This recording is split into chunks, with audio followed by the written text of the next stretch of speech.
देवउठनी एकादशी है।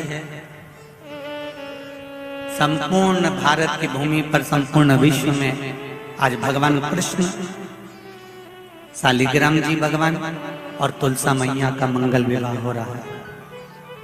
संपूर्ण विश्व में, पूरी भारत की भूमि पर पूरे सनातनी भाई बहन आज शालिग्राम जी के साथ में, लड्डू गोपाल जी के साथ में, भगवान नारायण के साथ में तुलसी जी का मंगल विवाह करेंगे। हम भी चाहते हैं कि आप भी मंगल विवाह करें, पर निवेदन है आप भी भीष्म पितामह जैसे आज भगवान से कह देना, भोलेनाथ मैं भी अपनी बुद्धि रूपी बेटी को तुझे समर्पित कर रहा हूँ। एक कर्म गति के कारण तू लूट बैठी, इतनी अच्छी थी, इतनी बढ़िया थी, पर केवल तेरे ललाट पर जो लिखा हुआ था कर्म की गति का खेल लिखा हुआ था, उसने तुझे अच्छे से बुरा बना दिया।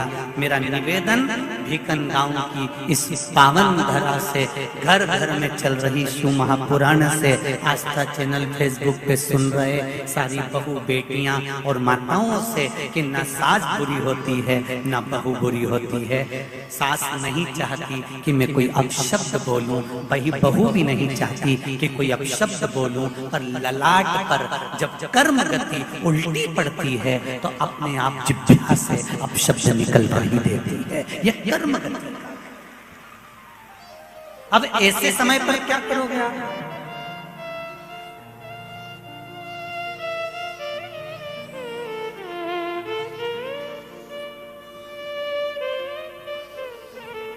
ऐसे समय पर क्या किया जाए? कार्तिक महीने में 2 वस्त्र की महत्वता होती है। ध्यान लगाना जरा, जितनी भी माताएं बैठी हैं, चाहे वो सासू माँ हो चाहे बहुएं हो, बेटियां भी कभी ना कभी बहू बनेंगी और आप भी कभी ना कभी सास बनेंगे, स्मरण रखें। कार्तिक महीने में 2 वस्त्र का विधान है, एक पीले कलर का वस्त्र और एक लाल कलर का वस्त्र।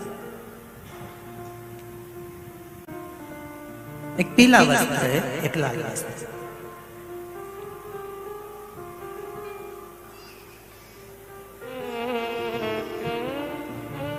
आज देवउठनी एकादशी है।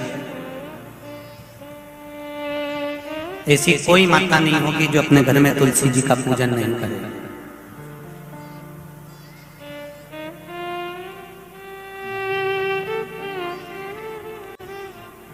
घर की मां यदि आज देवउठनी एकादशी के दिन लाल वस्त्र, बैकुंठ, वैसे तो 25 का महत्व बताया गया है स्कंद पुराण में, जो 5 दिन पीछे के होते हैं।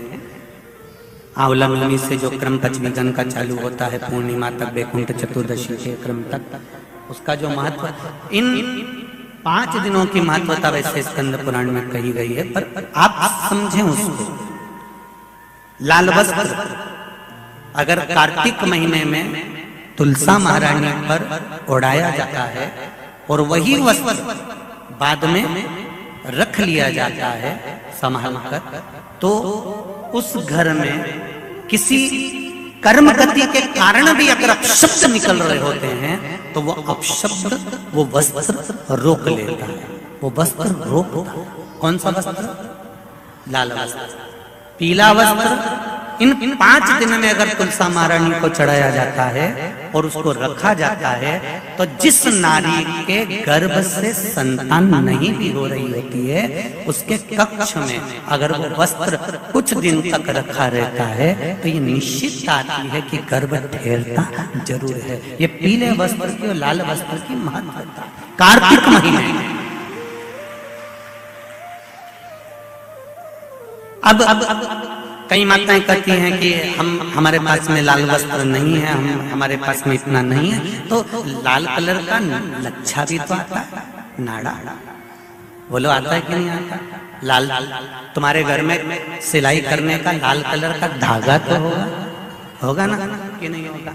लाल कलर का लच्छा तो होगा, नहीं होगा सफेद कलर का धागा तो होगा, उसको कंकु में लाल करना। पर उस वस्त्र की महत्वता को हम समझें।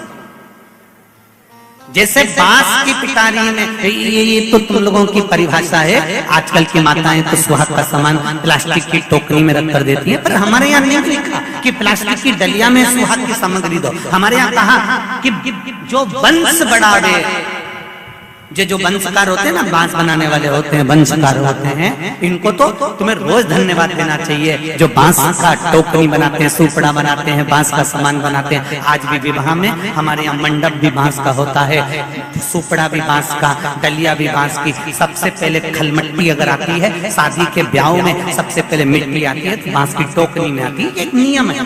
क्यों? क्योंकि जिसकी शादी में मट्टी, इधर लाते मट्टी, जिसकी शादी में मट्टी बांस की डलिया में आती है, उसको संतान के लिए डॉक्टर को दिखाने की जरूरत नहीं। जिसकी शादी की शुरुआत प्लास्टिक की डलिया से होती है, फिर उसको टेस्ट भी करवाना ही पड़ता है।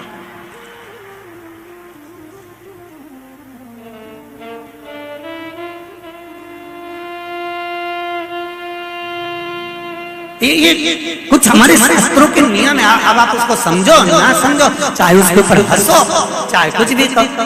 आप चाहो तो थोड़े दिन बाद कह देना, बताओ शिवर वाला हमारा तो पगले जैसी बात करता है, तो उसमें कोई दिक्कत वाली बात नहीं है। पगले का अवार्ड हमको ही मिलने वाला है, उसमें कोई दिक्कत वाली बात नहीं। पर उसको समझो कि हमारे सनातन धर्म में ये वंशकार, बांस का सामान बनाने वाले, बांस की डलिया बनाने वाले, बांस का सुपड़ा बनाने वाले, सबसे पहले ये वंशकार हुए, फिर खवास नाई ये हुए, फिर चर्मकार हुए, जूता चप्पल बनाने वाले, फिर अन्य जितने जितने हमारे यहाँ, इनको लोग कहते हैं कि इनको हमारे यहाँ से हटा दिया, ऊंची जाति वालों ने इनको पीछे हटा दिया। कोई इनको पीछे हटाने वाला नहीं है। केवल तुम्हारी बुद्धि से लोग तुमको भ्रष्ट कर रहे हैं कि हमको नीचा दिखा रहे हैं, हमको ऊंचा दिखा रहा है। किसी जात में, किसी समाज में ये नहीं कहा गया कि इनको नीचा दिखाना। प्रत्येक समाज में, चाहे ब्राह्मण के घर की शादी हो, चाहे क्षत्रिय के घर की शादी हो, चाहे वैश्य के घर की शादी हो, सबसे पहले वंशकार की डलिया आती है, वंशकार आता है। सबसे पहले हमारे यहाँ अगर पादुका बनाई जाती है तो सबसे पहले चर्मकार आता है, सबसे पहले हमारे यहाँ खवास आता है। पहले इनको लाकर बिठाया जाता है। पहले संबंध भी सेठ खुद नहीं जाता था करने के लिए, खवास जाता था, वंशकार जाता था, ये जाते थे, संबंध पक्का कर कर आते थे और शादी हो जाती थी। ना लड़का देखता ना लड़की देखती। ये सब बाद में चालू हुआ। अब दुनिया के लोगों ने अपनी राजनीति को अखाड़ा बनाने के लिए कह दिया कि ये समाज नीची हो गई, ये समाज ऊंची हो गई, इसको पिछड़ा में कर दिया, इसको उसमें कर दिया। कोई नहीं कर रहा किसी को। भगवान की ये पोथी रखी है शिव महापुराण की, जिस पे रखी है, इसके 4 पाए, 1 2 3 और ये 4, ब्राह्मण क्षत्रिय वैश्य शूद्र, ये 4 पाए पर मेरी शिव महापुराण की पोथी रखी हुई है। कोई साधारण